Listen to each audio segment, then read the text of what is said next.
The holidays are a time to feel and create joy. And what could be more joyous than the look on her face as she unwraps a stunning new jewelry piece from Blue Nile? How about getting 50% off your purchase? Blue Nile offers premium quality, priced below traditional retail. Their online experts are available 24/7 to answer any questions and make sure you've picked the perfect gift. For a limited time, you can get 50% off at BlueNile.com. That's 50% off at BlueNile.com. Hey parents, Greenlight is here to take one big thing off your to-do list, teaching your kids about money. With a Greenlight debit card and money app of their own, kids and teens learn to earn, save, and invest. You can send money instantly, set flexible controls, and get real-time notifications of your kids' money activity. Set up chores and put allowance on autopilot to reward them for their hard work. Then learn about the world of money together. Get 1 month free when you sign up at greenlight.com/podcast. Looking for a fun way to win 25 times your money this football and basketball season? Test your skills on Prize Picks, the most exciting way to play daily fantasy sports. Just select 2 or more players, pick more or less on their projection for a wide variety of stats, and place your entry. It's as easy as that. If you have the skills, you can turn $10 into $250 with just a few taps. Easy gameplay, quick withdrawals, and injury insurance on your picks are what make Prize Picks the #1 daily fantasy sports app. Ready to test your skills? Join the Prize Picks community of more than 7 million players who have already signed up. Right now, Prize Picks will match your first deposit up to $100. Just visit prizepicks.com/play100 and use code play100. That's code play100 at prizepicks.com/play100 for a first deposit match up to $100. Prize Picks, daily fantasy sports made easy. Hello, this is international football commentator Derek Ray, and you're listening to the Ranks FC podcast.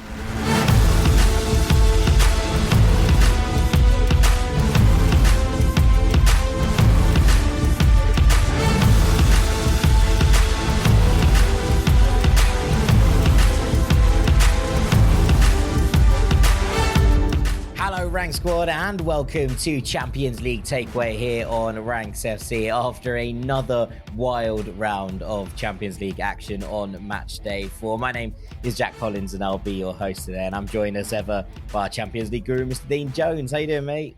Oh, I've got a bit of a headache, mate, after watching all that tonight.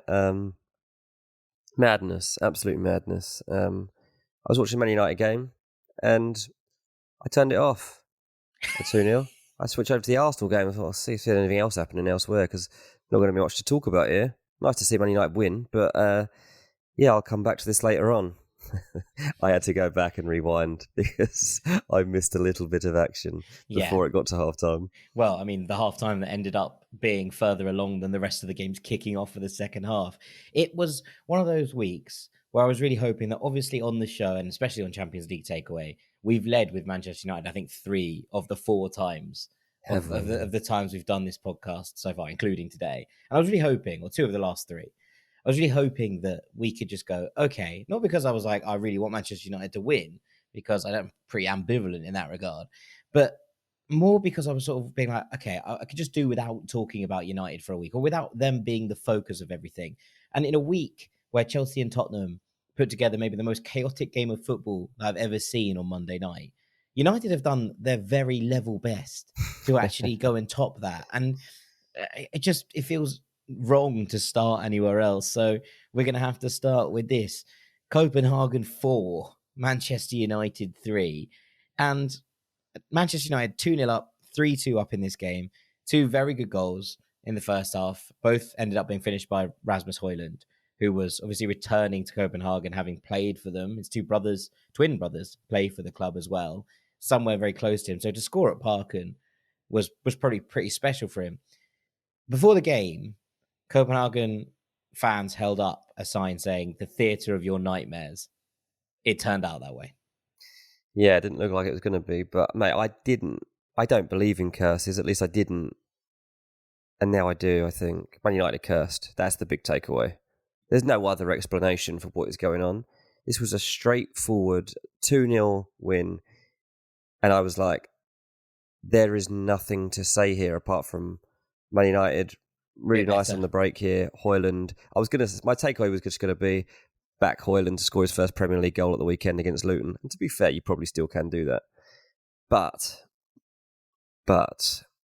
I mean, they just... It wasn't even a bad performance, to be honest. It's actually one of their better performances of the season. I actually can't for about 70 minutes of it, I think. And I'm not saying all 70 were in one go. I don't even want to talk about the VAR. I don't even want to talk about it because I just think Rashford. I just don't think it's a red card. I just hate red cards like this. Like I hate the fact that referees are making decisions based on freeze frames of tackles because that is not a fair reflection of the moment. That is not what football is. Football is not a freeze frame of a moment. And you could do that in any walk of life.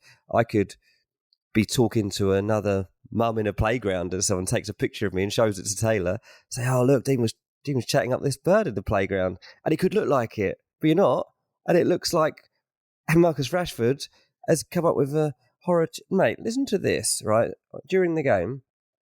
On the Telegraph's live feed of this game, on the live stream, like the text stuff, it goes like this. Rightly, Rashford is sent off. He went nowhere near the ball and could have caused a serious injury. That is a disgusting challenge. It is an embarrassing reaction from Rashford, who was laughing in disbelief. If he cannot see why that was a red card, then that is concerning. And later on, they called it a horror challenge. I mean, mate, that is just not my perception of that moment at all. No, so I'm slightly different to you. I actually disagree in that I think it is a red card because I think it's dangerous. But I think that you're right in that it's definitely not a horror challenge. It's definitely an accident.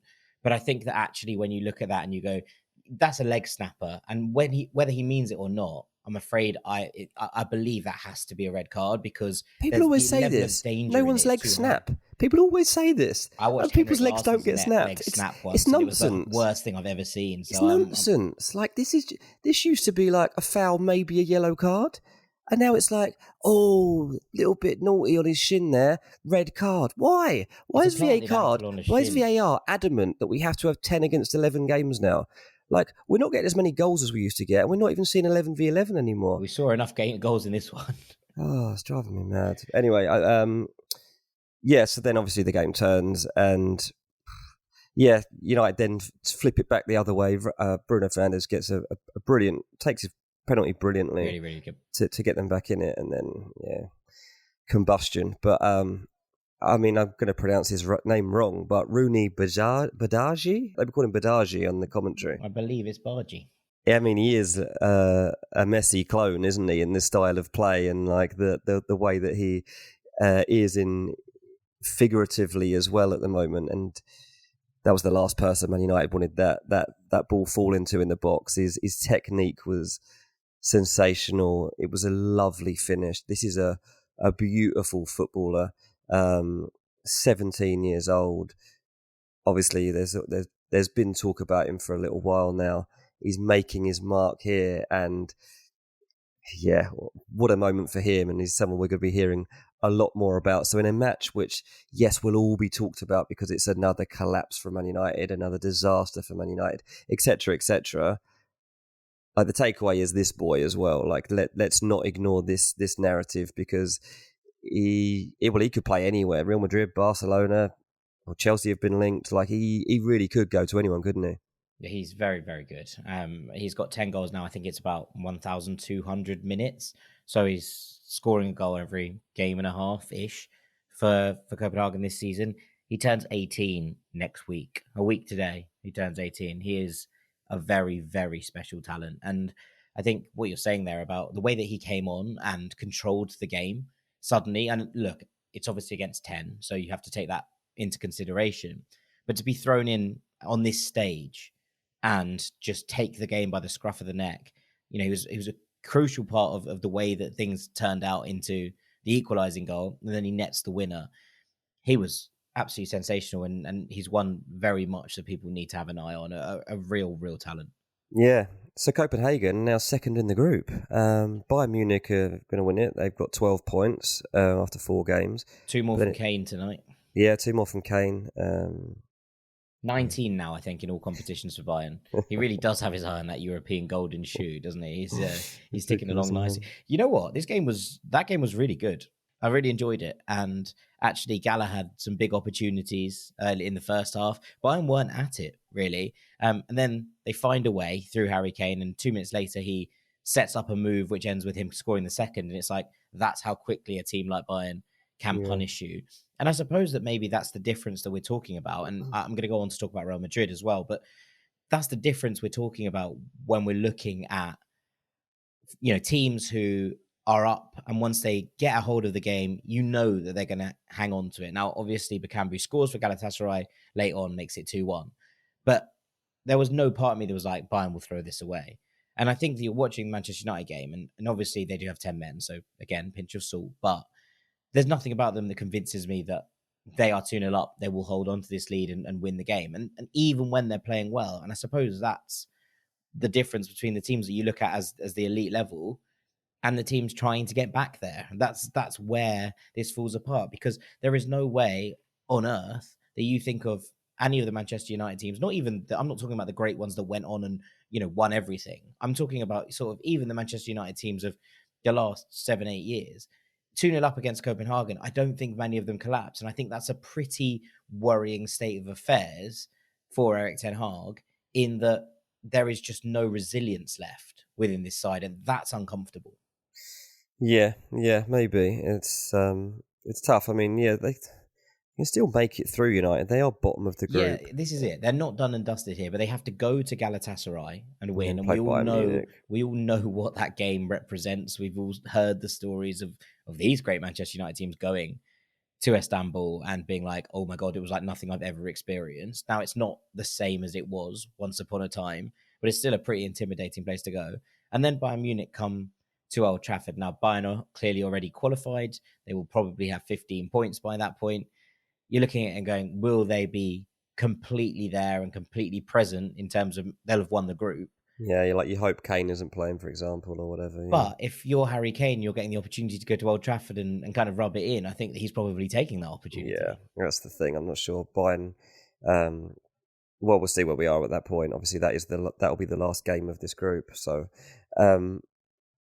it's extremely tough. I mean, I could still do it, but it's not looking likely. They were talking about the leadership on the TV, and Paul Scholes said, I'm looking at it and I'm thinking, well, hang on, you have got leaders because you've got Bruno Fernandes, you've got Harry Maguire, and you've got Raphael Varane. Like, they're in the core of your team. Like, so when it comes through leading by example, you've got 3 actual proper leaders there of international caliber to get you through those moments.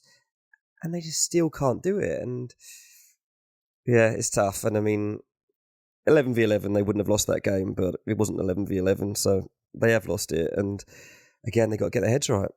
Yeah, it's a strange one. I mean, look, I think this is the thing that you actually look at where the goals are scored, right?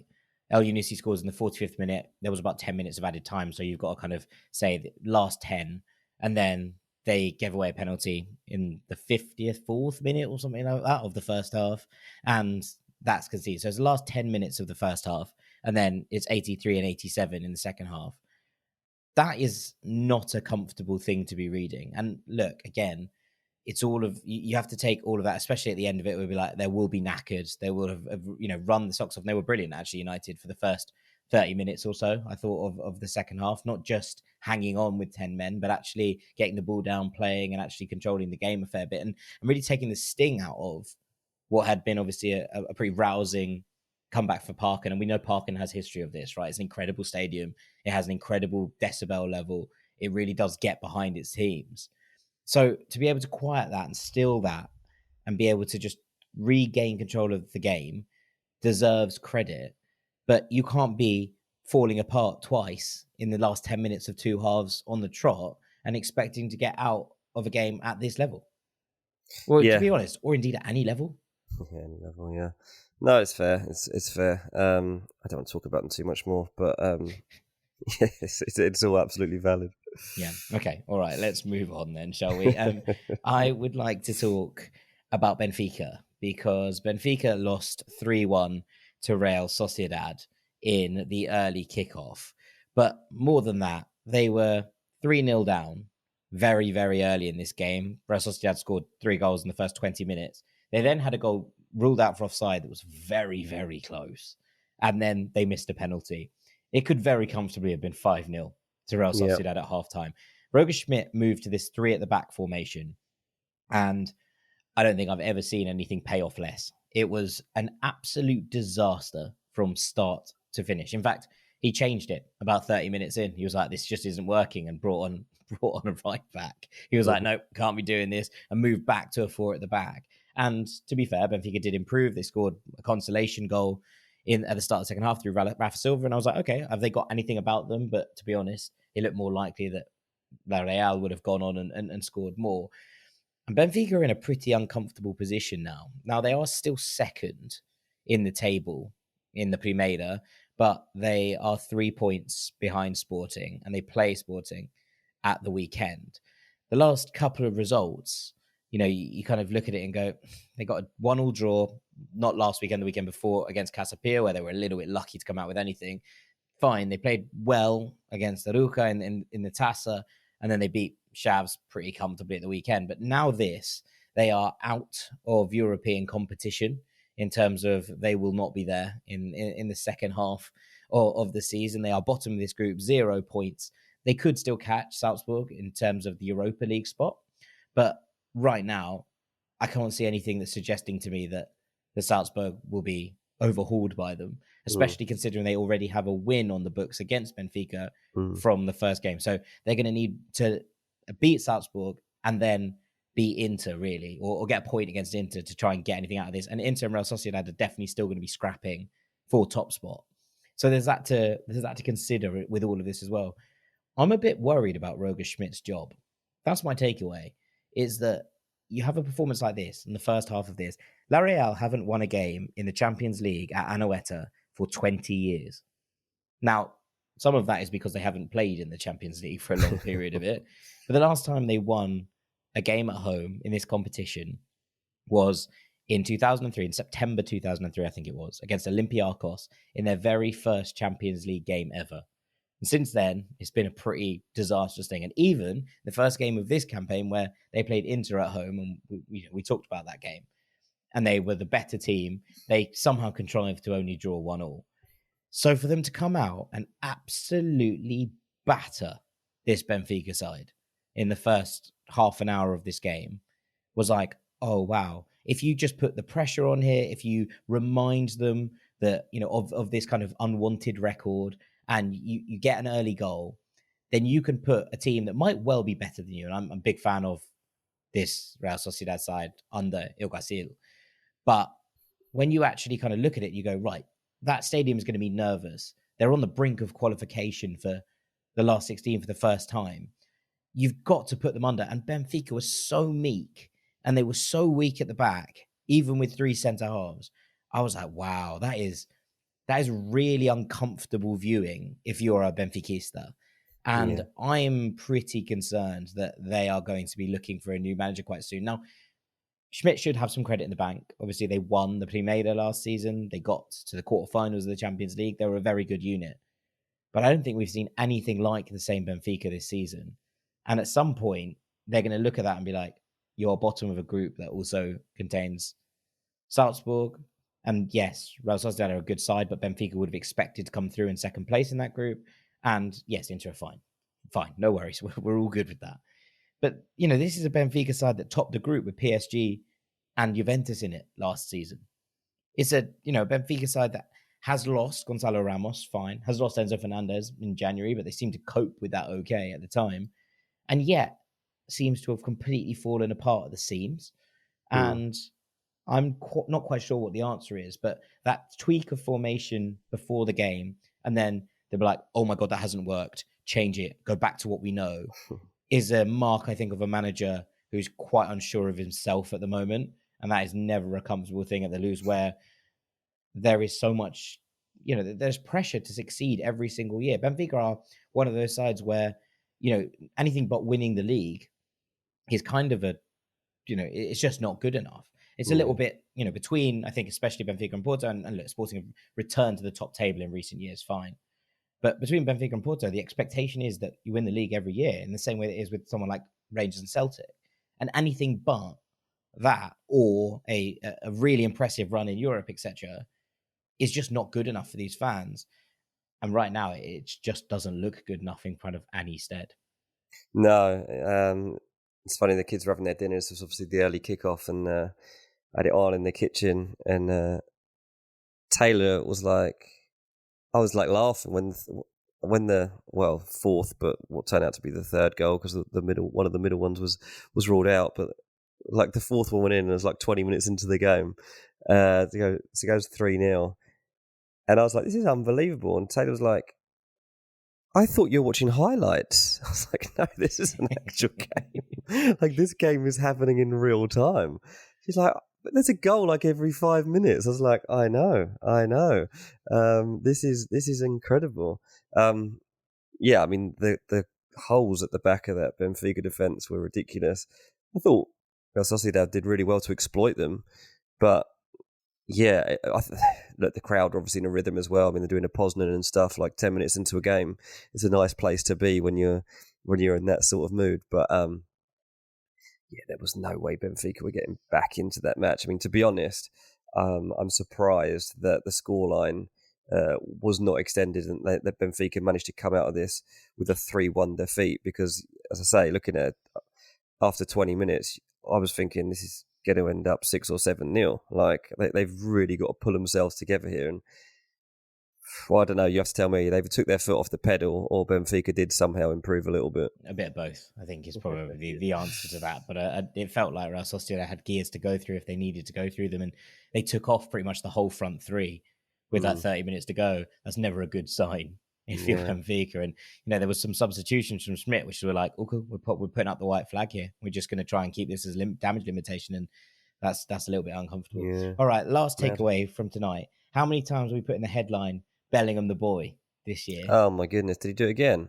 No, he didn't play. Oh, I'm going to say, he wasn't in the goal scorer, so I was like, what did he do? I didn't watch this game at all. He didn't play at all. He was rested after that injury that he came off with at the weekend, and instead, it's Brahim the boy. Brahim stepped up into the Bellingham role for Real Madrid, and he was brilliant. Oh, was he? Braga. Nice. Look, Real Madrid got off a little bit lightly at the beginning of this game. Braga missed a penalty. Absolutely unbelievable save from Lunin, who was in net instead of Kepa, and pulled off a sensational stop in the first half. And I think Kepa's injured, but it was one of those good clean sheet from him and some really impressive stuff. But Real Madrid were excellent going forward from about the 20th minute onwards, and it was all Brahim Diaz. He was given the exact Bellingham role. He was given the 10 in front of three midfielders with Vinicius and Rodrigo either side of him up front. And he pulled the strings beautifully. There was so little drop off from the Real Madrid that we've seen over the last couple of weeks, weekend accepted, where they were quite poor. And Diaz scored the first goal. He had another one ruled out, and he had a third one denied to him by an absolutely ridiculous save from the Braga keeper, Mateus. It was really, really impressive, and I love to see it because, we saw Brahim at Milan, and we loved watching him there and thought, is he going to get these opportunities at Real Madrid? And he's been kept out by the sheer brilliance of Bellingham, who's felt like the key piece of everything in this Real Madrid side. Mm-hmm. But I think Brahim showed today that there can be life without him. And actually, it was a really lovely performance to take, your opportunity. He hasn't been given many of those opportunities when he's come on. It's been on the wing. He hasn't been in that kind of central role, which he was so good at for Milan. And tonight, he really stepped up. But it was another one of those where, he scored the first goal. Again, that was disallowed. But there was two more goals in the second half. I think Vinny Jr. scored in the 58th minute, and then Rodrigo scored in the 60th. It was another one where they were like, oh, Real Madrid hit the pedal, they go, and suddenly it's gone from 1-0 to 3-0 in the blink of an eye. And there was no way back for Braga, and Real Madrid were able to sort of see it out with relative ease. But yeah, Brahim the boy, the headline from today's Real Madrid game at the Bernabeu as well. So got to kind of receive the adulation of the crowd, and that's been a long time coming, right? He's been at Real Madrid for actually quite some time now. Obviously, he's been out on loan, etc., but he's waited a long time for this moment, and tonight he firmly took his chance, and I was absolutely delighted for him. So there's my takeaway from the Real Madrid No, game. very nice. Yeah. So Madrid 4 wins out of 4 in the Champions League. So a nice rhythm being set by them. And actually, they're on a really nice run generally at the moment. They unbeaten since they lost that game to Atletico Madrid back in September. So they've definitely found their place again, which was good after that for them. But yeah, it looks like they're pretty comfortable now. That Champions League pedigree definitely showing in Group C. We wondered how close Napoli could push them, but at the moment there's a 5-point cushion between the two teams. So Real Madrid looking like they're going to comfortably make it through to that knockout phase. Yes, absolutely. Let's just quickly run through the other scores. We could start with Napoli, actually. They drew 1-1 with Union Berlin, who snapped their 12-match losing streak in Naples. The Napoli crowd were not very happy about this. They weren't very happy with Napoli's decision to seemingly be content with a point at the end of it, especially considering they took the lead through Politano. There was a goal in the first half ruled out for Andre Frank Zambo and Gisa. But Fofana equalised early in the second half for Union, and the end of this game was really fun. Like, really opened out. Napoli started to have to listen to the crowd and actually push forward, and it left major gaps for Union. Brendan Aronson came on and actually did some really nice things, which is nice because he's been pretty poor at his time at Union so far, but he did some really nice bits and bobs. Union defended really well towards the end. Napoli had a couple of chances, but nothing major. The fans weren't all that happy, but equally, they're still 3 points clear of Braga. You'd expect them to still see out second place in this group. I think Union's European adventures are pretty much over, but they will be pleased to have got their first ever Champions League point on the board here. And they were good value for it. It's been, weirdly, they've been dreadful in the Bundesliga, but they've actually been pretty good in all of their games in the Champions League. They've lost all of them by, singular goals. We saw the Braga game where Braga turned that round. We saw the 95th minute Jude Bellingham dagger in the Bernabeu. We saw the game against Napoli where Kvaratskhelia proved the difference with that moment of magic, setting up Raspadori. So for them to actually get their dues here, I thought was a nice moment for them. So yeah, shouts out to Union Berlin. The other games, Salzburg lost 1-0 at home to Inter Milan. Lautaro scored a penalty. Lautaro had some real moments in this game. He was really unlucky. He could have had a hat-trick. But I thought the player of the match was Marcus Thuram, who worked so hard down the channels, did all the dirty work. Salzburg were kept relatively at arm's length. It was a late penalty, but there wasn't much in the way of an attacking output from Salzburg, I didn't think. And actually, Inter kind of were knocking at the door for a long time. Lautaro, there was a moment where he takes down a ball from Barella and, like, in the air, almost kind of the Cantona-esque touch, like absolutely up in the air, like brings it down. As it drops, he strikes it on the volley with his left foot and it whistles past the post. It would have been one of the best goals that we've ever seen. It was absolutely stunning. So they were good value, I thought, for that win. And Inter have now qualified for the knockout stages, which takes us to just 2 games left. And they're both in the same group. PSV Eindhoven won 1-0 against Lens, which puts them back into second, I believe, in that group, in Group B. Luke de Jong scored a really good goal in the first half of this one. But actually, there were so many chances for PSV to extend this. And there's a moment where Chucky Lozano races through. He's come off the wing. There's one defender in front of him. And Johan Bakayoko is in, like, he has the freedom of Eindhoven on the right-hand side. And Chucky goes around the defender and shoots. And it's a good shot and it's a good save. But Bakayoko's looking at him and be like, have you got 2 heads? Are you surely you can't be this blind as to not see me in the world's biggest space? And Chucky Lozano's like, I don't know what you're complaining about. It was a really weird moment. He was like, look, it was a good save. And Bakayoko's like, I know it was a good save, but what on earth are you doing? Like, how on earth can you think that that's the right move at that time? So they were lucky, I imagine, that that they managed to see it out in that one. And in the other game, Arsenal beat Sevilla 2-0. What was really interesting about this was Arsenal didn't play with an out-and-out striker. Leandro Trossard played through the middle. Martinelli played off the left. Saka played off the right. Saka and Trossard on the score sheet.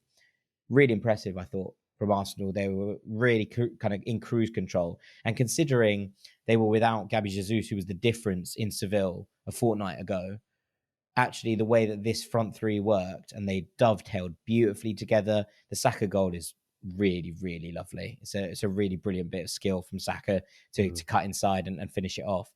But Trossard is a nuisance as a number 9.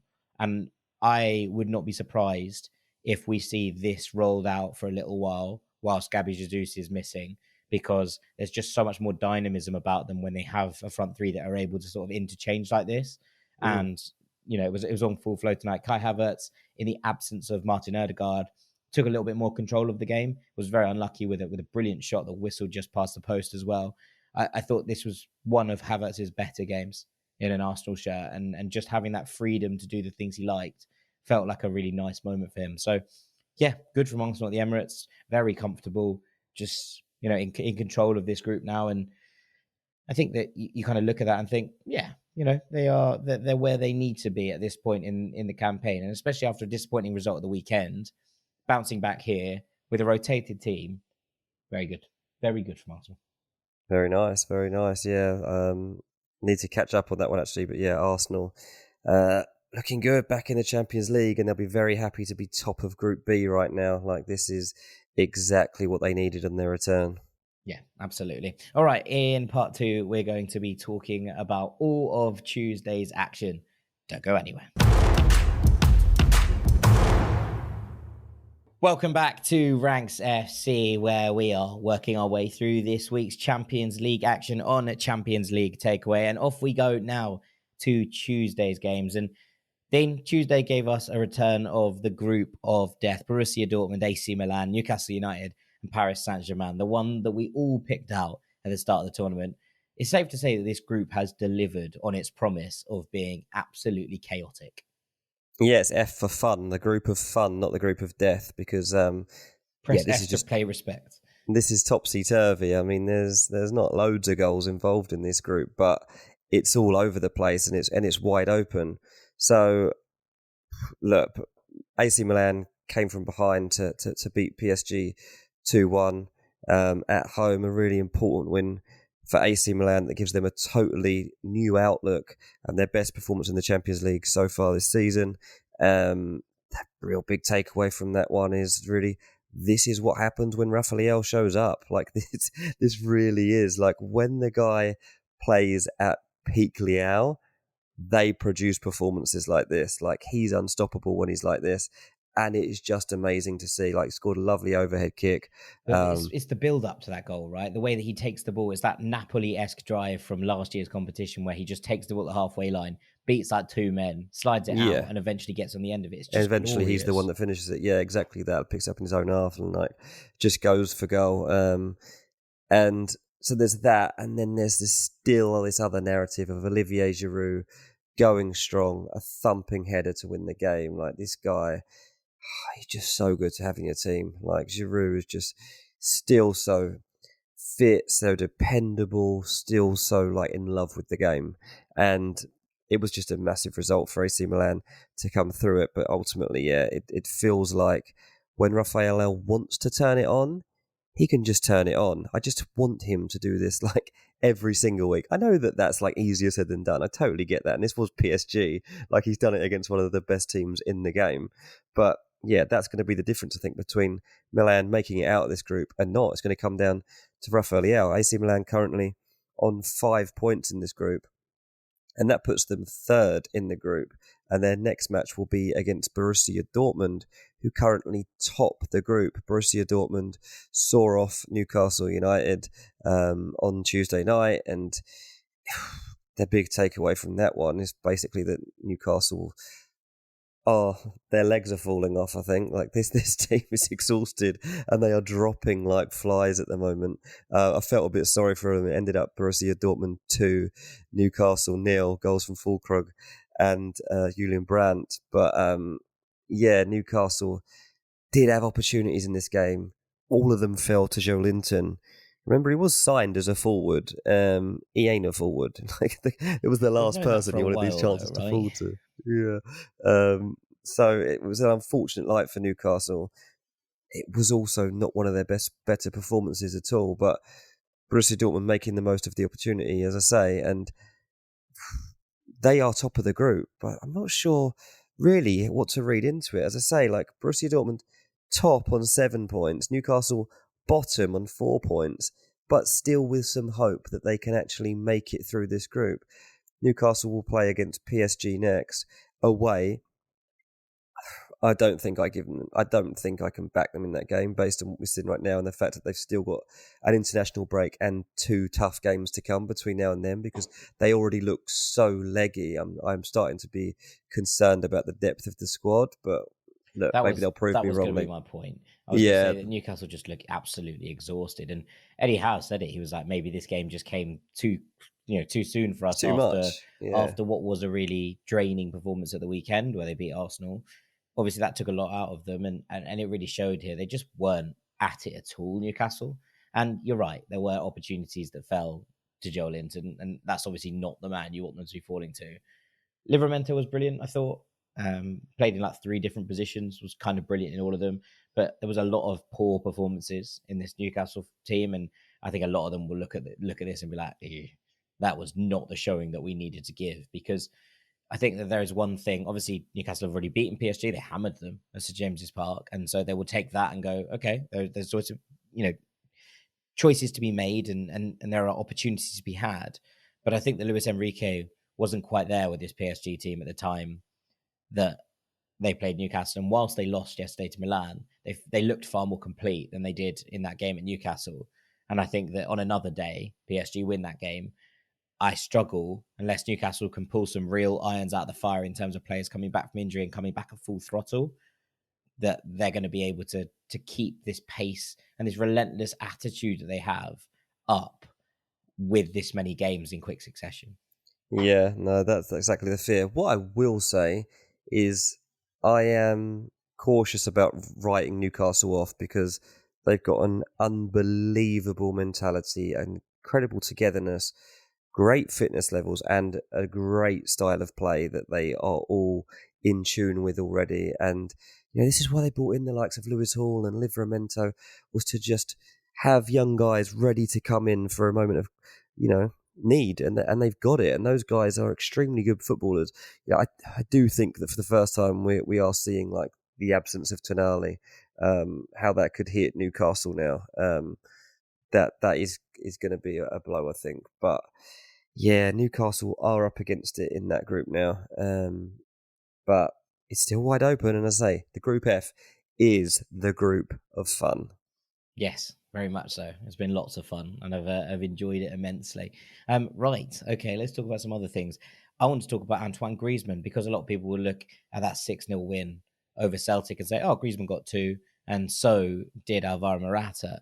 But this was a Griezmann masterclass. Now, Celtic, again, down to 10 after the first goal, and that made a huge difference in terms of when this is. Another one where Dyson Maeda goes flying in.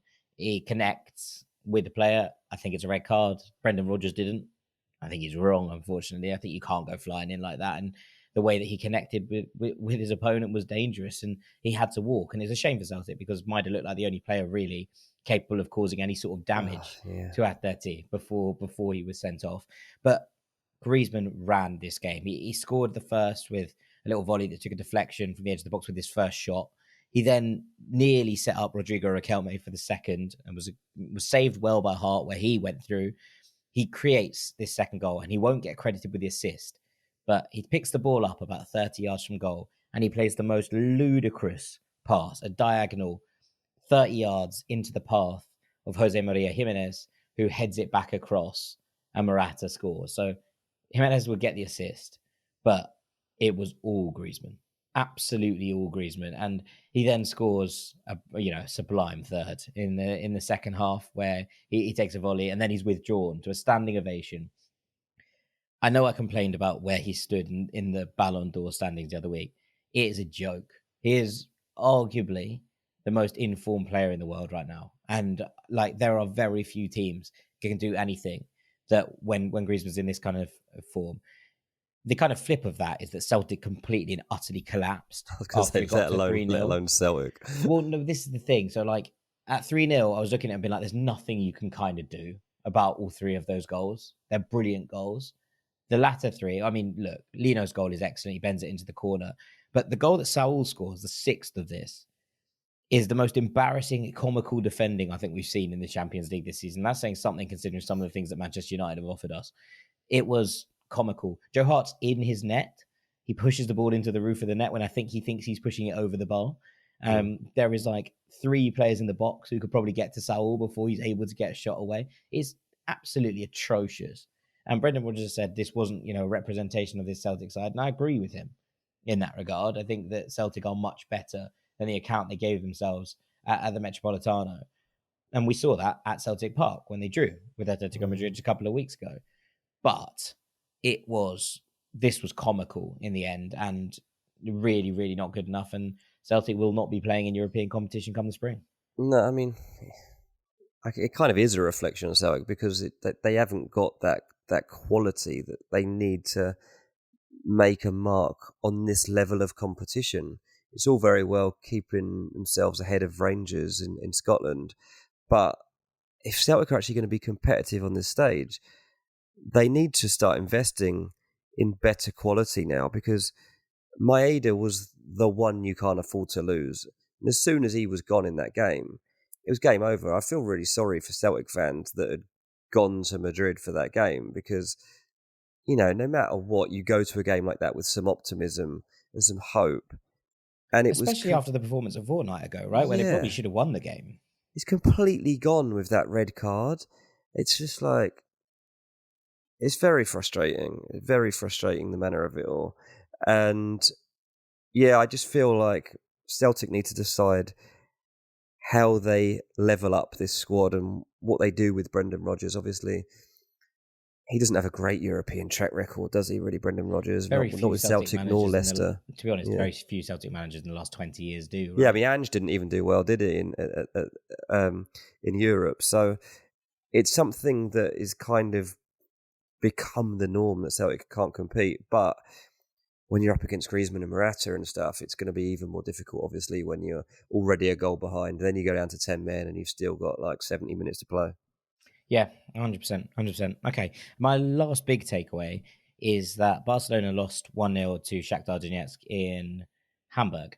Oh, as we exclusively revealed, actually, on the Wednesday podcast. We revealed they were losing anyway, at the very least. And Lamine Yamal did not break that goal-scoring record in the Champions League yet. So if you haven't listened to that episode, it still works. So you can go and listen to it straight after this one. Barcelona having a bit of a wobble. Now, this game didn't matter loads. And I think that's important to kind of, get about and realise because it's not the be-all and end-all. Barcelona should still qualify relatively comfortably from this group. They should still win this group. But they are having a little bit of a wobble because they went 2-0 up against Shakhtar 2 weeks ago, pretty much today. And they were cruising, comfortable, really happy. And then Shakhtar scored and Barcelona went back into their shell and very nearly conceded a second. Then they lost 2-1, having been a goal up in the Clásico. They then won 1-0 at Real Sociedad, which is no mean feat at Anoeta, and that should be given credit. But Xavi came out afterwards and was like, we should have lost that game. There's no way that we should have won that game. He's like, I'm delighted that we've won, delighted we've got the 3 points. But Real Sociedad were the better side, and we were bailed out by a last-minute winner by Araujo. And now they've gone and lost 1-0 to Shakhtar. And football's mad, man. Football's mad. You have to take all of it with some pinches of salt. There were some players coming back in here. Marcos Alonso played a left back instead of Alex Balde. We saw a midfield three of Gavi, Romeo and Gundogan, which I don't think is quite what Xavi is looking for in that midfield three. Rafinha came back in on the right-hand side. There was no Joao Felix from the start. It just didn't work. And I don't think Barcelona are in trouble. So I probably should preface this with that. I think that they will be fine. And you look at their next couple of games now, they have Alaves, they're away to Rayo, which is obviously a game that caused Real Madrid problems recently. And then they have Porto at home in the Champions League, which they should be able to secure their progression with just a point. Then they have Atleti, and then they have Girona, who have been the talk of the town, and the talk of Catalonia, in fact, across the course of this season, which is an interesting development. And I'm just a little bit wary that they have 2 games here against Alaves and Rayo where they need to play themselves back into form, and this international break in the middle of it, because this has the potential to be a bit of a derailer in the season. That run against Atleti and Girona, And then they play Valencia away, who have been much better than a lot of people expected this season. Just a little bit wary for them that things can spiral out of control quite quickly. You know, they're currently obviously third in the table. They're 2 points behind Real Madrid. They're 4 points behind Girona. And Atleti are 2 points behind them with a game in hand. There's a real point if they were to lose those games against Atleti and Girona, they're quite far off the pace after 14 games. And that's not a position I think you want to be in with this Barcelona side, especially with the amount of rotation, injuries, etc. that they're having to do. So Barcelona need to just sort themselves out a little bit and relatively quickly, because performances like this are just not going to cut it. And yeah, credit Shakhtar, because I thought that they defended really, really well. I thought that they were, very smart with the opportunities they tried to create. They learned clearly from the first game in Barcelona, and they were able to take those learnings and turn that into 3 points, and 3 very important points in the context of them trying to qualify. But yeah, just want to keep an eye on. Barcelona are just on a little bit of a wobble, even if the results that you're seeing here, the 1-0 against Real Sociedad, out of context, that's a really good result, especially away from home. But they're a hard team to read. Yeah. And I'd say, like, the big trend is that they don't score many goals. Like, there's a lot of matches recently where they're only scoring once. And that's not a great place to be when you've got a league that is this competitive this season. You go back, you look across the last 5 games, there's only one match in there that they've scored 2 goals, and that was against Shakhtar Donetsk. And you would typically expect Barcelona, obviously, to be scoring more regularly than they have been at the moment. And this is something that goes back for a couple of months now. They started the season with quite a flurry of goals, but that really has dried up since the end of September. And yeah, interesting to watch out for how this does. Obviously, this team is still growing. They've got so many young players. They're still finding their, I don't know if philosophy is the right word, but their character, and they're growing as a team together, and they're going to be great. But these sticky periods are really testing when you are growing as a team, especially if you haven't got a major goal source. Now, obviously, they have got one. He's just not scoring at the moment. So once Lewandowski is doing Lewandowski things, you're fine. But you need it to start happening. Yeah, absolutely. All right, let's finish with a quick run through of the rest of the games on Tuesday. Porto beat Antwerp 2-0. Antwerp down to 10 in the second half. It was not comfortable, this either. Evan Nielsen scored in the first half from the spot after scoring a hat-trick against Antwerp in the away leg. And you were like, okay, he'll cause some damage from here. But Porto just didn't really kick on. And actually, just before the second goal, which happened in the 91st minute, which I want to talk about in a minute, Antwerp had a massive one-on-one opportunity that they had to score to level the game. It was just one of those, you cannot miss those opportunities at this kind of level. I think, if I'm not mistaken now, Mark Overmars has become the first manager to lose 12 European games in a row across 3 stints. One was at Wolfsburg. I think one might have been at PSV, and now at Antwerp. So not that, but Porto went up the other end and scored a header from a corner. And the man who scored that header was Pepe. He is 40 years old. 40 years old. He has smashed... It's a great age, mate. It's a great age. He has smashed the goal-scoring record, the oldest goal-scorer record in the Champions League, by 2 whole years. The oldest goal-scorer before him was Francesco Totti at 38 years old. Pepe just be like, cool, hey, here. And he's still doing the business. 91st minute, still getting up for a corner and scoring a goal that sealed the deal. Brilliant. Absolutely sensational. What a man. What a servant he has been for that club. Yeah, that's pretty bonkers. I mean, 40 is not as old as you think it is, though, mate. Not in modern terms, mate, but I don't know. I think that record might stand for a while, is probably my thoughts on it. It's hard, isn't it, because of injuries and stuff, and like, yeah, it's a long time to be playing football. Machine. That you're right. I mean, it is obviously outstanding. Like, there's not many people that even get to still be playing. Like, I think of people I've played with, like, and when you're in non-league football and you're trying to like keep going and just you play just for the love of it. Even by 40, even that's hard to do. So he's doing it at that level. Just goes to show like how hard that is. Remarkable. Shouts out Pepe. All right. In the Vets team next year. He'll be in Porto Vets. Yeah. Yeah. I mean, 35 plus in the UK, you can play in veterans leagues. He's playing in the Champions League at 40 years old. Ridiculous. In the other game in Atleti's group, Lazio beat Feyenoord 1-0. They stopped the Santi Jimenez curse, which is cool. They managed to finally stop him scoring in a game against Lazio. And talking of long-standing servants clubs, Ciro Immobile scored the winner here. It was 200th goal for Lazio on the brink of halftime with a penalty. And it's made the bottom of that group really interesting. Lazio leapfrogged Feyenoord into second place. That's going to be intriguing now because it's going to go down to the wire, I'd imagine, as to who qualifies out of that group. And then in Group G, Red Star Belgrade lost 2-1 to RB Leipzig. Xavi Simons did it again. He scored another absolute worldie. He just keeps dropping these moments of pure class in this Leipzig team. And they've become pretty dependent on him quite early. Now, there's a lot of really good players in this team. Lois Openda's there. We've seen, and he scored in this game as well. But Simons is the game breaker. And I'm loving watching him in this Leipzig side. At first, I was like, what on earth are PSG doing? Buying him back from PSV when that clause didn't expire. And then sending him straight on loan to Leipzig. I was like, send him back to PSV. He's having a great time there. Nope. They've played a masterclass here. And he is such a crucial side. I was looking at that team and being like, there's too many moving parts in the attack for everyone to fit in. But he has absolutely made himself number one name on the team sheet. And it's very, very impressive. Leipzig have qualified for the last 16 alongside Manchester City, who won 3-0 against Young Boys. This was a routine as they come.